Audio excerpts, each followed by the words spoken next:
ನಮಸ್ಕಾರ. ವಶಿಷ್ಠ ಉದಂತ ಸುದ್ದಿವಾಹಿನಿಗೆ ಸ್ವಾಗತ. ಇಂದಿನ ಪಂಚಾಂಗ ಜ್ಯೇಷ್ಠ ಮಾಸ ಶುಕ್ಲಪಕ್ಷ ಸಪ್ತಮಿ ತಿಥಿ ಪುಬ್ಬ ನಕ್ಷತ್ರ ಶನಿವಾರ. ಈ ದಿನ ಎಲ್ಲರಿಗೂ ಶುಭವಾಗಲಿ. ಇಂದಿನ ಮುಖ್ಯಾಂಶಗಳು. ಎನ್ಐಇಐಟಿ ಕಾಲೇಜು ವಿಲೀನದಿಂದ 70ಕ್ಕೂ ಹೆಚ್ಚು ಸಿಬ್ಬಂದಿ ಅತಂತ್ರ. ಸಿಬ್ಬಂದಿಗೆ ನ್ಯಾಯ ಒದಗಿಸಲು ಮಧ್ಯಪ್ರವೇಶಿಸುವಂತೆ ಎನ್ಎಲ್ಸಿ ಕೆ ವಿವೇಕಾನಂದ ಅವರಿಗೆ ಮನವಿ. ಬಿಡದಿ ಟೌನ್ಶಿಪ್ ಜಟಾಪಟಿ ನಡುವೆಯೇ ಯೋಜನೆಗೆ ಒಪ್ಪಿಗೆ ನೀಡಿರುವ ರೈತರಿಗೆ ಜಿಬಿಡಿಯ ಕಚೇರಿಯಲ್ಲಿ ಭೂ ಪರಿಹಾರದ ಚೆಕ್ ವಿತರಣೆ. ಮಾಗಡಿ ಶಾಸಕ ಬಾಲಕೃಷ್ಣ ಹಾಗೂ ಜಿಬಿಡಿಯ ಅಧ್ಯಕ್ಷರಿಂದ ವಿತರಣೆ.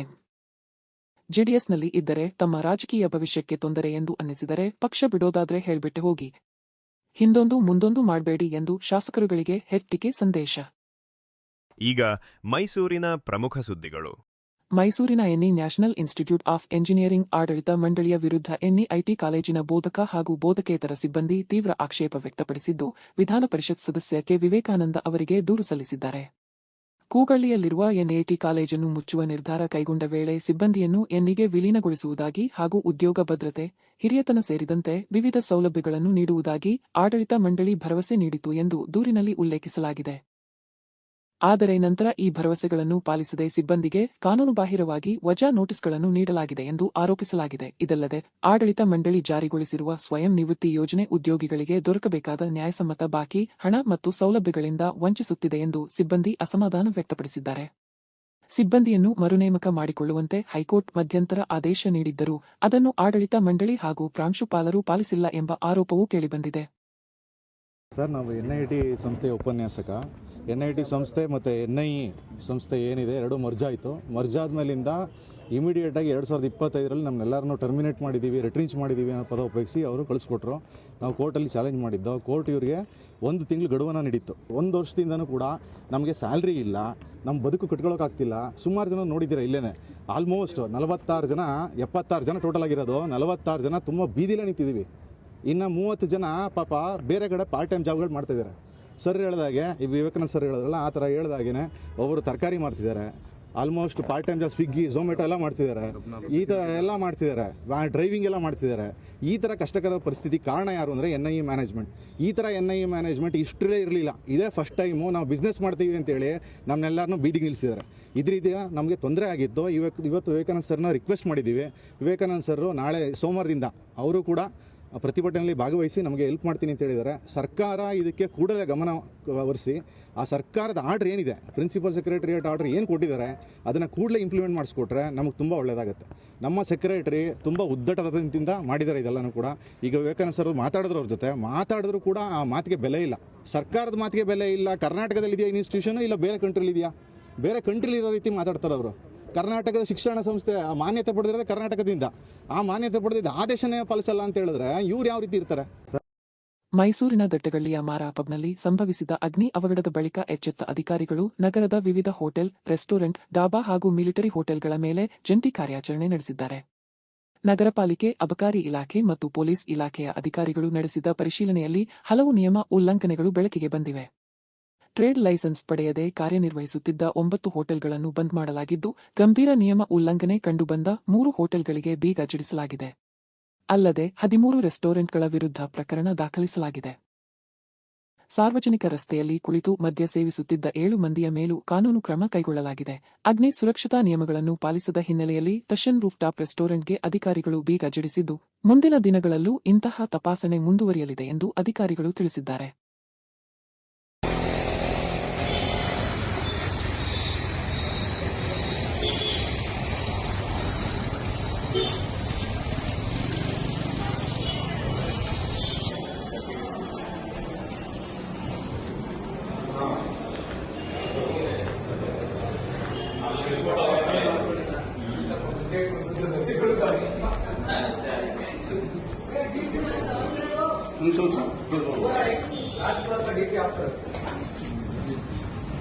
ಬನ್ನಿ, ಬೇಗ ಹಾಕೋರೆ.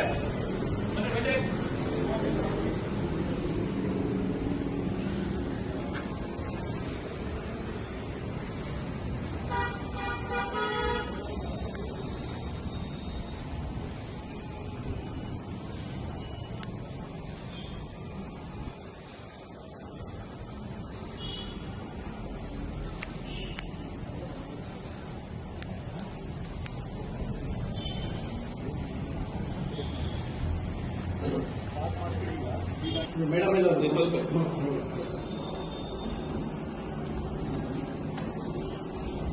ಸೈಡ್ ಅದೇ ಕಾಣಂಗೆ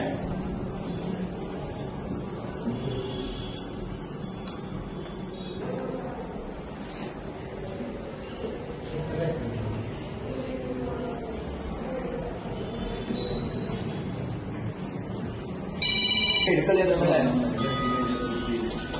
ಜಸ್ಟ್ ಮುಂಚೆ ಹಿಡ್ಕೊಳ್ಳೋಣ ಹಂಗೆ ಹಿಡ್ಕೊಳ್ಳಿ ನಾವು ಯಾರು ಬಂದಿಲ್ಲ. ಈಗ ಹಾಸನದ ಪ್ರಮುಖ ಸುದ್ದಿಗಳು. ಹಾಸನ ಜಿಲ್ಲೆಯ ಸಕಲೇಶಪುರ ತಾಲೂಕಿನ ಮಾರನಹಳ್ಳಿ ಸಮೀಪ ಬೆಂಗಳೂರು ಮಂಗಳೂರು ರಾಷ್ಟ್ರೀಯ ಹೆದ್ದಾರಿ 75ರಲ್ಲಿ ಚಲಿಸುತ್ತಿದ್ದ ಡಸ್ಟರ್ ಕಾರಿನಲ್ಲಿ ದಿಢೀರನೆ ಎಂಜಿನ್ ಭಾಗದಿಂದ ಹೊಗೆ ಮತ್ತು ಬೆಂಕಿ ಕಾಣಿಸಿಕೊಂಡಿದ್ದು, ಚಾಲಕ ತಕ್ಷಣವೇ ವಾಹನವನ್ನು ರಸ್ತೆ ಬದಿಗೆ ನಿಲ್ಲಿಸಿದ್ದಾರೆ. ಕಾರಿನಲ್ಲಿದ್ದ ಇಬ್ಬರು ಯುವಕರು ಕೂಡಲೇ ಕೆಳಗಿಳಿದು ತಮ್ಮ ಪ್ರಾಣವನ್ನು ರಕ್ಷಿಸಿಕೊಂಡಿದ್ದಾರೆ. ಬೆಂಕಿ ಕಾಣಿಸಿಕೊಂಡ ಕೆಲವೇ ಕ್ಷಣಗಳಲ್ಲಿ ಕಾರು ದಗದಗಿಸಿ ಹೊತ್ತಿ ಉರಿದ ಪರಿಣಾಮ ವಾಹನ ಸಂಪೂರ್ಣವಾಗಿ ಸುಟ್ಟು ಹೋಗಿದೆ. ಸ್ಥಳೀಯರು ಬೆಂಕಿ ನಂದಿಸಲು ಪ್ರಯತ್ನಿಸಿದರೂ ಯಶಸ್ವಿಯಾಗಲಿಲ್ಲ. ಘಟನೆಯಿಂದ ಕೆಲಕಾಲ ಹೆದ್ದಾರಿಯಲ್ಲಿ ಆತಂಕದ ವಾತಾವರಣ ನಿರ್ಮಾಣವಾಗಿತ್ತು.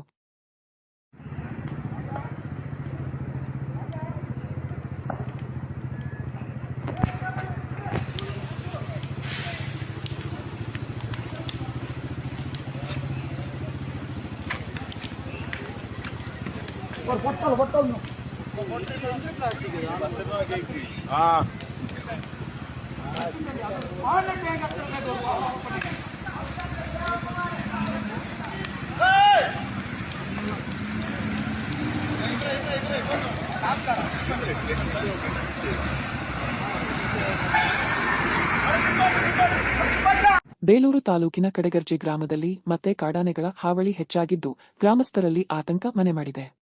ಕಳೆದ ಕೆಲವು ದಿನಗಳಿಂದ ಶಾಂತವಾಗಿದ್ದ ಪರಿಸ್ಥಿತಿ ಇದೀಗ ಮತ್ತೆ ಬದಲಾಗಿದ್ದು, ಮರಿಗಳು ಸೇರಿದಂತೆ 50ಕ್ಕೂ ಹೆಚ್ಚು ಕಾಡಾನೆಗಳ ಹಿಂಡು ಗೀಳಿಡುತ್ತಾ ರಸ್ತೆ ದಾಟಿ ಸಾಗಿದ ದೃಶ್ಯ ಕಂಡುಬಂದಿದೆ. ಗಜಪಡೆ ರಸ್ತೆ ದಾಟುತ್ತಿದ್ದ ವೇಳೆ ವಾಹನ ಸವಾರರು ತಮ್ಮ ವಾಹನಗಳನ್ನು ನಿಲ್ಲಿಸಿಕೊಂಡು ಕಾದು ನಿಂತರು. ಜಿಯೋಬೇದಿಂದ ಕಾಫಿ ತೋಟಗಳಲ್ಲಿ ಕೆಲಸ ಮಾಡುತ್ತಿದ್ದ ಕಾರ್ಮಿಕರು ಕೆಲಸ ಸ್ಥಗಿತಗೊಳಿಸಿ ರಸ್ತೆ ಕಡೆಗೆ ಬಂದರು. ನಿರಂತರ ಕಾಡಾನೆಗಳ ಸಂಚಾರದಿಂದ ರೈತರು ಮತ್ತು ಗ್ರಾಮಸ್ಥರು ಭಯಭೀತರಾಗಿದ್ದು, ಅರಣ್ಯ ಇಲಾಖೆ ಸೂಕ್ತ ಕ್ರಮ ಕೈಗೊಳ್ಳುವಂತೆ ಒತ್ತಾಯಿಸಿದ್ದಾರೆ.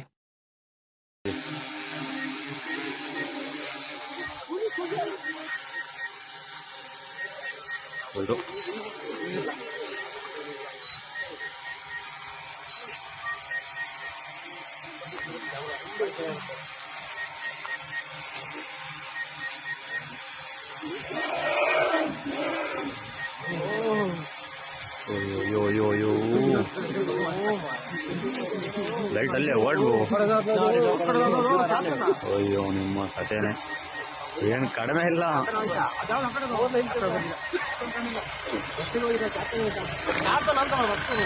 ಈಗ ಚಿಕ್ಕಮಗಳೂರಿನ ಪ್ರಮುಖ ಸುದ್ದಿಗಳು. ಚಿಕ್ಕಮಗಳೂರು ತಾಲೂಕಿನ ಅಂಬಳೆ ಗ್ರಾಮದಲ್ಲಿರುವ 100 ವರ್ಷಗಳ ಇತಿಹಾಸ ಹೊಂದಿರುವ ಬೀರದೇವರು, ಮಾಸ್ತಿಗುಡಿ ಹಾಗೂ ರಾಜಮ್ಮ ದೇವಾಲಯಗಳ ಜಾಗ ಕಬಳಿಕೆ ಯತ್ನ ನಡೆಯುತ್ತಿದೆ ಎಂದು ಆರೋಪಿಸಿ ದಲಿತ ಮುಖಂಡರು ಜಿಲ್ಲಾಧಿಕಾರಿಗಳಿಗೆ ದೂರು ಸಲ್ಲಿಸಿದ್ದಾರೆ. ಸ್ಥಳೀಯ ನಿವಾಸಿ ಪಾರ್ವತಮ್ಮ ಅವರ ಕುಟುಂಬ ದೇವಾಲಯದ ಜಾಗವನ್ನು ಅತಿಕ್ರಮಿಸಲು ಮುಂದಾಗಿದ್ದು, ಇದಕ್ಕೆ ಕೆಲವು ಅಧಿಕಾರಿಗಳ ಸಹಕಾರವೂ ಇದೆ ಎಂದು ದೂರಿನಲ್ಲಿ ಉಲ್ಲೇಖಿಸಲಾಗಿದೆ. ತಹಸೀಲ್ದಾರ್ ನೇತೃತ್ವದಲ್ಲಿ ದೇವಾಲಯ ಜಾಗದ ಬೇಲಿಯನ್ನು ತೆರವುಗೊಳಿಸಲಾಗಿದೆ ಎಂಬ ಆರೋಪವೂ ಕೇಳಿಬಂದಿದೆ. ದಲಿತ ಸಮುದಾಯ ಹಲವು ವರ್ಷಗಳಿಂದ ಪೂಜಿಸುತ್ತಿರುವ ದೇವರ ಜಾಗವನ್ನು ರಸ್ತೆಗಾಗಿ ಬಿಡುವಂತೆ ಅಧಿಕಾರಿಗಳು ಒತ್ತಾಯಿಸುತ್ತಿದ್ದಾರೆ ಎಂದು ಗ್ರಾಮಸ್ಥರು ಅಸಮಾಧಾನ ವ್ಯಕ್ತಪಡಿಸಿದ್ದಾರೆ. ದೇವಾಲಯದ ಜಾಗವನ್ನು ಯಾವುದೇ ಕಾರಣಕ್ಕೂ ಬಿಟ್ಟುಕೊಡುವುದಿಲ್ಲ ಎಂದು ಗ್ರಾಮಸ್ಥರು ಹೋರಾಟಕ್ಕೆ ಮುಂದಾಗಿದ್ದಾರೆ. ಈ ಕುರಿತು ಸಮಗ್ರ ತನಿಖೆ ನಡೆಸಿ ಜಾಗವನ್ನು ಸಂರಕ್ಷಿಸಬೇಕು ಹಾಗೂ ದಲಿತರಿಗೆ ಅನ್ಯಾಯವಾಗದಂತೆ ಕ್ರಮ ಕೈಗೊಳ್ಳಬೇಕು ಎಂದು ಒತ್ತಾಯಿಸಲಾಗಿದೆ. ನ್ಯಾಯ ದೊರಕದಿದ್ದರೆ ಉಗ್ರ ಪ್ರತಿಭಟನೆ ನಡೆಸುವುದಾಗಿ ದಲಿತ ಮುಖಂಡರು ಎಚ್ಚರಿಕೆ ನೀಡಿದ್ದಾರೆ. ಪೂರ್ವ ಜನರಿಗೆ ಏನು ಈಗ 300-400 ವರ್ಷದಿಂದ ಇದನ್ನು ದೇವರು ಬನ ಅಂತ ಬಿಟ್ಕೊಂಡು ಬಂದಿರೋ ಆಚರಣೆ ಮಾಡೋ ಆ ಜಾಗಕ್ಕೆ ನಾವು ಏನು ಮಾಡಿದ್ರು, ಊರವರು ಯಾರೂ ಒತ್ತುವರಿ ಮಾಡಬಾರ್ದು, ಇದು ಸಮಾಜದ ಜಾಗ ಅಂಥೇಳಿ ಬೇಲಿ ಮಾಡಿದ್ದಕ್ಕೆ ನಿನ್ನೆ ದಿನ ತಹಸೀಲ್ದಾರ್ ಮೇಡಮರು ಊರವ್ರಿಗೆ ಅಥವಾ ಗ್ರಾಮಸ್ಥರಿಗೆ ಯಾವುದೇ ರೀತಿಯ ಇನ್ಫಾರ್ಮೇಷನ್ ಇಲ್ದಲೆ ಅಥವಾ ಮಾಹಿತಿ ಇಲ್ದಲೆ ಊರವ್ರಿಗೆ ಅದು ಒಂದು ಅವರು ಬೇಲಿನ ಬೇರೆಯವ್ರು ಕರ್ಕೊಂಡೋಗಿ ಕಿತ್ತಾಕ್ಸಿದ್ದಾರೆ. ಇದು ನಮ್ಮ ಸಮಾಜದವ್ರಿಗೆ ಭಾಳ ದುಃಖ ಆಗಿದೆ, ನೋವಾಗಿದೆ. ಯಾಕೆಂದರೆ ಇದು ಯಾವುದೇ ಒಂದು ಕುಟುಂಬಕ್ಕೆ ಅಥವಾ ಸಮಾಜಕ್ಕೆ ಅಥವಾ ವ್ಯಕ್ತಿಗೆ ಇದು ಸಂಬಂಧಪಟ್ಟಿದ್ದಲ್ಲ. ಇದು ಸಮಾಜಕ್ಕೆ ಸಂಬಂಧಪಟ್ಟಂಥ ಜಾಗದಲ್ಲಿ ಏಕಾಏಕಿ ಬಂದು ಯಾವುದೋ ಒಬ್ಬ ಸರ್ಕಾರಿ ಅಧಿಕಾರಿ ಸರ್ಕಾರಿ ಜಾಗನ ಸಮಾಜಕ್ಕೆ ಉಪಯೋಗವಂಥ ಸ್ಥಳದಲ್ಲಿ ಅವರು ನಮಗೆ ಅಡಚಣೆ ಮಾಡಿ ಒಂದು ಅವರಿಗೆಲ್ಲ ತುಂಬ ಬೈದು ಏನ್ರಿ ನೀವ್ಯಾರ್ರಿ ಕೇಳೋಕ್ಕೆ ಅದನ್ನು? ಅವ್ರು ನೀವು ಅದು ಬೇರೆಯವರಿಗೆ ಹೆಸರಿಗೆ ಬರ್ಕೊಡ್ತೀನಿ, ನೀವು ಯಾಕೆ ಇಲ್ಲಿ ಕೊಡಬೇಕು ಅಂತ ಈಗೆಲ್ಲ ಅವರೆಲ್ಲರೂ ಮುಗ್ಧರು. ಅವರಿಗೆ ಬಂದು ಅವರು ಇದನ್ನು ಮಾಡ್ಕೊಂಡು ದೌರ್ಜನ್ಯ ಮಾಡಿ ಪರಿಶಿಷ್ಟ ವರ್ಗದವರು ಏನೂ ಮಾಹಿತಿ ಇಲ್ಲ, ಅಮಾಯಕರು ಅನ್ನೋ ಉದ್ದೇಶಕ್ಕೋಸ್ಕರ ಅವರು ಅದನ್ನು ತೆರವು ಮಾಡಿದ್ದಾರೆ. ದಯಮಾಡಿ ಆ ಜಾಗ ನಮಗೆ ಯಾವುದೇ ವ್ಯಕ್ತಿಗಲ್ಲದು, ಬೀರಪ್ಪನ ಬನಕ್ಕೋಸ್ಕರ ಅದು ಮಂಜೂರಾಗಬೇಕು. ಕಂಬಳೆ ಅಜ್ಜಿ ಕಾಲದಲ್ಲಿ ಯಾವ ರೀತಿ ಇತ್ತು ಅದೇ ರೀತಿ ಮಾಡಿದ್ದಾರೆ. ಈಗೇನು ಹೊಸ್ದಾಗೇನು ಮಾಡಿಲ್ಲ ನಾವು. ನೀವು ಈಗ ಅದನ್ನ ನಮಗೆ ಎಲ್ಲವ ಉಳಿಸ್ಕೊಡ್ಬೇಕು, ಅದಕ್ಕೋಸ್ಕರನೇ ಕಾಯ್ತಿದ್ದೀವಿ. ಈಗೇನು ಹೊಸ್ದಾಗೇನು ಮಾಡಿಲ್ಲ. ಈಗ 300-400 ವರ್ಷದಿಂದ ಮಾಡ್ತಾ ಇದ್ದಾರೆ. ಮಾಡಿದ್ದೇ ಅಲ್ಲಿ ದೇವಸ್ಥಾನಗಳೆಲ್ಲ ಇದ್ದಾವೆ, ಆ ದೇವಸ್ಥಾನ ಉಳಿಸ್ಕೊಡ್ಬೇಕು. ನಾವು 75 ವರ್ಷ ಆಯ್ತು. ಹಂಗೆ ಇತ್ತು, ಅಲ್ಲಿ ಹಂಗೆ ಇತ್ತು. ಅದು ದೇವಸ್ಥಾನ ದಿವಸ ಪೂಜೆ ಆಗ್ತಾ ಇತ್ತು. ಅದು ವರ್ಷಕ್ಕೊಂದ್ಸರಿಯ ಜಾತ್ರೆ ಆಗುತ್ತೆ. ಅಲ್ಲಿ ಸುತ್ತಿ ಬರೋಕ್ಕೆ ಜಾಗ ಇಲ್ಲ, ಅದಕ್ಕೆ ಅಲ್ಲಿ ಇದ್ದ ಜಾಗಕ್ಕೆ ಹಾಕಿದ್ದಾರೆ, ಆ ಜಾಗಕ್ಕೂ ಹಾಕಿಲ್ಲ. ಸುತ್ತ ಬರ್ಬೇಕಾದ್ರೆ ಜಾಗನೇ ಇಲ್ಲ. ಅಷ್ಟು ಎಷ್ಟಿತ್ತು ಅಷ್ಟೇ 4 ಕಡೆ ಬಿಟ್ಟು ಹಾಕಿದ್ದಾರೆ. ಈಗ ಅದಕ್ಕೆ ಎಲ್ಲ ಚಿಕ್ಕಮಗಳೂರು ಜಿಲ್ಲೆಯ ಕಳಸ ತಾಲೂಕಿನ ಜೇನುಬೈಲು ಗ್ರಾಮದಲ್ಲಿ ಕ್ಷುಲ್ಲಕ ವಿಚಾರಕ್ಕೆ ನಡೆದ ಜಗಳ ಮಚ್ಚು ಬೀಸುವ ಹಂತಕ್ಕೆ ತಲುಪಿದ್ದು, ಗ್ರಾಮದಲ್ಲಿ ಆತಂಕದ ವಾತಾವರಣ ನಿರ್ಮಾಣವಾಗಿದೆ. ಅಕ್ರಮ ಕಟ್ಟಡ ನಿರ್ಮಾಣದ ಬಗ್ಗೆ ಪ್ರಶ್ನೆ ಮಾಡಿದ ವಿಚಾರಕ್ಕೆ ಸಂಬಂಧಿಸಿ ತಾರೇಶ್ ಹಾಗೂ ಉದಯ್ ನಡುವೆ ವಾಗ್ವಾದ ಆರಂಭಗೊಂಡಿದೆ ಎಂದು ತಿಳಿದುಬಂದಿದೆ. ಮಾತಿನ ಚಕಮಕಿ ತೀವ್ರ ಸ್ವರೂಪ ಪಡೆದು ಉದಯ್ ಪ್ರಶ್ನೆ ಮಾಡಿದ ತಾರೇಶ್ ಮೇಲೆ ಮಚ್ಚು ಬೀಸಿದ ಆರೋಪ ಕೇಳಿಬಂದಿದೆ. ಘಟನೆಯ ವೇಳೆ ಸ್ಥಳೀಯರು ತಕ್ಷಣ ಮಧ್ಯಪ್ರವೇಶಿಸಿ ಇಬ್ಬರನ್ನೂ ಸಮಾಧಾನಪಡಿಸಿ ಹೆಚ್ಚಿನ ಅನಾಹುತ ಸಂಭವಿಸದಂತೆ ತಡೆದಿದ್ದಾರೆ. ಪ್ರಕರಣ ಸಂಬಂಧ ಕಳಸ ಪೊಲೀಸ್ ಠಾಣೆಯಲ್ಲಿ ದೂರು ದಾಖಲಾಗಿರುವ ಮಾಹಿತಿ ಲಭ್ಯವಾಗಿದೆ.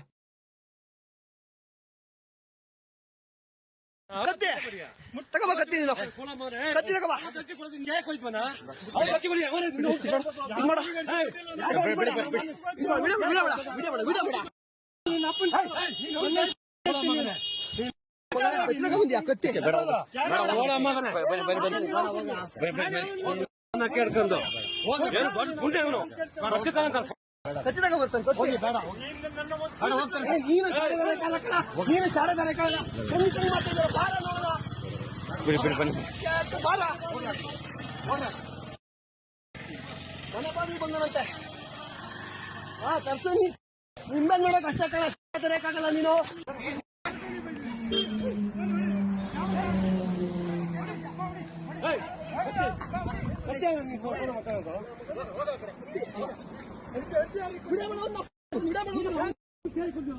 ಈಗ ರಾಜ್ಯ ಮತ್ತು ರಾಷ್ಟ್ರೀಯ ಸುದ್ದಿಗಳು. ಬಿಡದಿ ಟೌನ್ಶಿಪ್ ಯೋಜನೆಗೆ ಸಂಬಂಧಿಸಿದಂತೆ ಭೂಮಿ ನೀಡಲು ಒಪ್ಪಿಗೆ ಸೂಚಿಸಿದ ರೈತರಿಗೆ ಪರಿಹಾರದ ಚೆಕ್ಗಳನ್ನು ವಿತರಿಸುವ ಕಾರ್ಯ ಆರಂಭಗೊಂಡಿದೆ. ಗ್ರೇಟರ್ ಬೆಂಗಳೂರು ಅಭಿವೃದ್ಧಿ ಪ್ರಾಧಿಕಾರ ಜಿಬಿಡಿಯ ವತಿಯಿಂದ ಯೋಜನೆಯ ಪಾಲುದಾರರು ಹಾಗೂ ರೈತರಿಗೆ ಪರಿಹಾರ ಧನದ ಚೆಕ್ ವಿತರಣೆ ಮಾಡಲಾಯಿತು.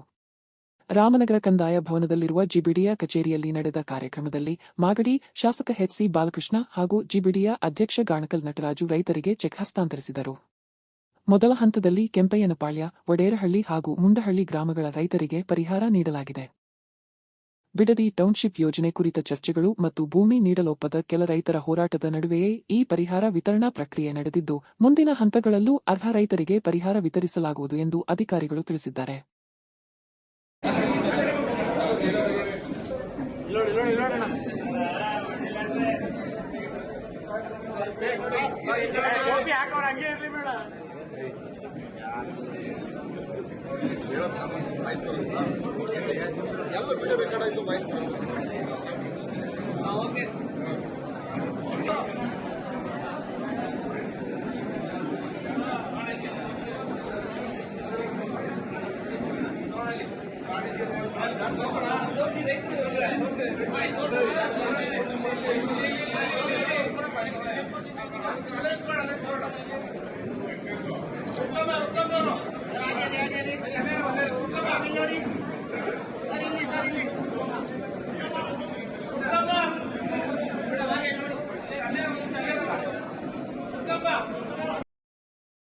ಇತ್ತೀಚೆಗೆ ನಡೆದ ವಿಧಾನ ಪರಿಷತ್ ಚುನಾವಣೆಯಲ್ಲಿ ಜೆಡಿಎಸ್ ಶಾಸಕರ ಅಡ್ಡಮತದಾನದ ಬೆನ್ನಲ್ಲೇ ಜೆಡಿಎಸ್ ಶಾಸಕಾಂಗ ಪಕ್ಷದ ನಾಯಕ ಹಾಗೂ ಕೇಂದ್ರ ಸಚಿವ ಎಚ್.ಡಿ. ಕುಮಾರಸ್ವಾಮಿ ಪಕ್ಷದ ಶಾಸಕರಿಗೆ ಖಡಕ್ ಸಂದೇಶ ರವಾನಿಸಿದ್ದಾರೆ. ಪಕ್ಷದ ಸಭೆಯ ಬಳಿಕ ಮಾತನಾಡಿದ ಅವರು, ಜೆಡಿಎಸ್ನಲ್ಲಿ ಇದ್ದರೆ ನಮ್ಮ ರಾಜಕೀಯ ಭವಿಷ್ಯಕ್ಕೆ ತೊಂದರೆ ಆಗುತ್ತದೆ ಎಂದು ಯಾರಿಗಾದರೂ ಅನಿಸಿದರೆ ಧೈರ್ಯವಾಗಿ ಹೇಳಿ ಹೋಗಬಹುದು. ಪಕ್ಷ ಬಿಡುವ ನಿರ್ಧಾರ ಮಾಡಿದರೆ ನೇರವಾಗಿ ನನಗೆ ತಿಳಿಸಿ ಹೋಗಿ. ಹಿಂದೊಂದು ಮುಂದೊಂದು ಮಾಡಬೇಡಿ, ನಾನು ಯಾರ ಭವಿಷ್ಯಕ್ಕೂ ಅಡ್ಡಿಯಾಗುವುದಿಲ್ಲ ಎಂದು ತಿಳಿಸಿದ್ದಾರೆ. ಎನ್ಎಲ್ಸಿ ಚುನಾವಣೆಯಲ್ಲಿ ನಡೆದ ಅಡ್ಡಮತದಾನದ ಹಿನ್ನೆಲೆಯಲ್ಲಿ ಪಕ್ಷದೊಳಗಿನ ಅಸಮಾಧಾನ ಮತ್ತು ಶಿಸ್ತು ವಿಚಾರವಾಗಿ ಅವರು ಈ ಎಚ್ಚರಿಕೆಯ ಹೇಳಿಕೆ ನೀಡಿದ್ದಾರೆ. ಈಗ ಅಡ್ಡಮತದಾನ ಮಾಡಿರೋ ಶಾಸಕರು ಹೋಗೋದಾದ್ರೆ ಹೋಗ್ಲಿ ಅನ್ನುವಂತ ಬೇಸರವನ್ನು ನಾನು ನಿನ್ನೆ ಶಾಸಕರುಗಳಿಗೆ ಒಂದು ಮಾನಸಿಕವಾಗಿ ನೀವು ದೃಢವಾಗಿ ನಿಲ್ತಕ್ಕಂಥದ್ದಕ್ಕೆ JDSನಲ್ಲಿದ್ದರೆ ನಮಗೆ ಮುಂದಿನ ಭವಿಷ್ಯಕ್ಕೆ ತೊಂದರೆ ಅಂತಕ್ಕಂಥದ್ದು ಏನಾದರೂ ನಿಮ್ಮ ಮನಸ್ಸಿನಲ್ಲಿದ್ದರೆ ದಯವಿಟ್ಟು ನಾನು ನಿಮ್ಮ ಭವಿಷ್ಯಕ್ಕೆ ನಾನು ತೊಂದರೆ ಕೊಡಲ್ಲ, ಮುಂದಿನ ಭವಿಷ್ಯಕ್ಕೆ ಧೈರ್ಯವಾಗಿ ನನಗೆ ಹೇಳ್ಬಿಟ್ಟೆ ಹೋಗಿ ಅಂತ ಹೇಳಿದ್ರು. ಹೋಗೋದಿದ್ರೆ ಧೈರ್ಯವಾಗಿ ಹೋಗಿ, ಆದರೆ ಹಿಂದೊಂದು ಮುಂದೊಂದು ಮಾಡಬೇಡಿ ಅನ್ನೋದನ್ನ ನೇರವಾಗಿ ಹೇಳಿದ್ದಾರೆ. ಹೋಗಿ ಅಂತ ಹೇಳಿಲ್ಲ. ನಮ್ಮ ಪಕ್ಷದಲ್ಲಿ ನಿಮ್ಮ ಮುಂದಿನ ರಾಜಕೀಯದ ಬೆಳವಣಿಗೆಯಲ್ಲಿ ಭವಿಷ್ಯ ಇಲ್ಲ ಇಲ್ಲಿ ಅಂತಕ್ಕಂಥದ್ದು ನಿಮ್ಮ ಮನಸ್ಸಿನಲ್ಲಿದ್ದರೆ ನಾನು ನೇರವಾಗಿ ಹೇಳಿ ಹೋಗ್ತಕ್ಕಂಥ ನಿರ್ಧಾರ ಮಾಡಿ ನಾನು ಸಂಪೂರ್ಣವಾಗಿ ಸಂತೋಷವಾಗಿ ಕಳಿಸ್ಕೊಳ್ಳಿಕ್ಕೆ ತಯಾರಾಗಿದ್ದೀನಿ ಅಂತ ಹೇಳಿದ್ದೀನಿ. ಕೋಲಾರ ಜಿಲ್ಲಾ ನ್ಯಾಯಾಲಯಕ್ಕೆ ಇಮೇಲ್ ಮೂಲಕ ಹುಸಿ ಬಾಂಬ್ ಬೆದರಿಕೆ ಬಂದ ಹಿನ್ನೆಲೆಯಲ್ಲಿ ಕೆಲಕಾಲ ಆತಂಕದ ವಾತಾವರಣ ನಿರ್ಮಾಣವಾಯಿತು. ಜಿಲ್ಲಾ ನ್ಯಾಯಾಧೀಶರಿಗೆ ಕಿಡಿಗೇಡಿಗಳು ಕಳುಹಿಸಿದ ಬೆದರಿಕೆ ಸಂದೇಶದ ಮಾಹಿತಿ ದೊರೆಯುತ್ತಿದ್ದಂತೆ ಪೊಲೀಸ್ ಇಲಾಖೆ ಹಾಗೂ ಬಾಂಬ್ ನಿಷ್ಕ್ರಿಯ ದಳ ತಕ್ಷಣವೇ ಸ್ಥಳಕ್ಕೆ ಧಾವಿಸಿತು. ಮುನ್ನೆಚ್ಚರಿಕಾ ಕ್ರಮವಾಗಿ ನ್ಯಾಯಾಲಯದ ಆವರಣದಲ್ಲಿದ್ದ ಸಾರ್ವಜನಿಕರು, ವಕೀಲರು ಹಾಗೂ ಸಿಬ್ಬಂದಿಯನ್ನು ಹೊರಗೆ ಕಳುಹಿಸಿ ಕಟ್ಟಡದ ಸುತ್ತಮುತ್ತ ತೀವ್ರ ಶೋಧ ಕಾರ್ಯ ನಡೆಸಲಾಯಿತು. ಬಾಂಬ್ ಪತ್ತೆ ದಳ ಮತ್ತು ಶ್ವಾನದಳದ ಸಹಾಯದಿಂದ ನ್ಯಾಯಾಲಯದ ಎಲ್ಲ ವಿಭಾಗಗಳನ್ನು ಪರಿಶೀಲಿಸಲಾಯಿತು. ಆದರೆ ಪರಿಶೀಲನೆ ವೇಳೆ ಯಾವುದೇ ಸ್ಫೋಟಕ ವಸ್ತು ಪತ್ತೆಯಾಗದ ಹಿನ್ನೆಲೆಯಲ್ಲಿ ಇದು ಹುಸಿ ಬೆದರಿಕೆ ಎಂಬುದು ದೃಢಪಟ್ಟಿದೆ. ಆದರೂ ಬೆದರಿಕೆ ಸಂದೇಶವನ್ನು ಗಂಭೀರವಾಗಿ ಪರಿಗಣಿಸಿರುವ ಪೊಲೀಸರು ಪ್ರಕರಣ ದಾಖಲಿಸಿಕೊಂಡಿದ್ದಾರೆ. ಗಲ್ಪೇಟೆ ಪೊಲೀಸ್ ಠಾಣೆಯಲ್ಲಿ ಪ್ರಕರಣ ದಾಖಲಾಗಿದ್ದು, ಇಮೇಲ್ ಕಳುಹಿಸಿದ ವ್ಯಕ್ತಿಯನ್ನು ಪತ್ತೆಹಚ್ಚಲು ತನಿಖೆ ಮುಂದುವರೆದಿದೆ.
ಮತ್ತೊಮ್ಮೆ ಮುಖ್ಯಾಂಶಗಳು. ಎನ್ಐಇಐಟಿ ಕಾಲೇಜು ವಿಲೀನದಿಂದ 70ಕ್ಕೂ ಹೆಚ್ಚು ಸಿಬ್ಬಂದಿ ಅತಂತ್ರ, ಸಿಬ್ಬಂದಿಗೆ ನ್ಯಾಯ ಒದಗಿಸಲು ಮಧ್ಯಪ್ರವೇಶಿಸುವಂತೆ ಎನ್ಎಲ್ಸಿ ಕೆ ವಿವೇಕಾನಂದ ಅವರಿಗೆ ಮನವಿ. ಬಿಡದಿ ಟೌನ್ಶಿಪ್ ಜಟಾಪಟಿ ನಡುವೆಯೇ ಯೋಜನೆಗೆ ಒಪ್ಪಿಗೆ ನೀಡಿರುವ ರೈತರಿಗೆ ಜಿಬಿಡಿಯ ಕಚೇರಿಯಲ್ಲಿ ಭೂ ಪರಿಹಾರದ ಚೆಕ್ ವಿತರಣೆ. ಮಾಗಡಿ ಶಾಸಕ ಬಾಲಕೃಷ್ಣ ಹಾಗೂ ಜಿಬಿಡಿಯ ಅಧ್ಯಕ್ಷರಿಂದ ವಿತರಣೆ. ಜೆಡಿಎಸ್ನಲ್ಲಿ ಇದ್ದರೆ ತಮ್ಮ ರಾಜಕೀಯ ಭವಿಷ್ಯಕ್ಕೆ ತೊಂದರೆ ಎಂದು ಅನ್ನಿಸಿದರೆ ಪಕ್ಷ ಬಿಡೋದಾದ್ರೆ ಹೇಳ್ಬಿಟ್ಟು ಹೋಗಿ, ಹಿಂದೊಂದು ಮುಂದೊಂದು ಮಾಡಬೇಡಿ ಎಂದು ಶಾಸಕರುಗಳಿಗೆ ಹೆಟ್ಟಿಕೆ ಸಂದೇಶ. ಇಲ್ಲಿಗೆ ಇಂದಿನ ವಾರ್ತಾ ಪ್ರಸಾರ ಮುಕ್ತಾಯವಾಯಿತು. ಧನ್ಯವಾದಗಳು. ಈ ದಿನ ಎಲ್ಲರಿಗೂ ಶುಭವಾಗಲಿ.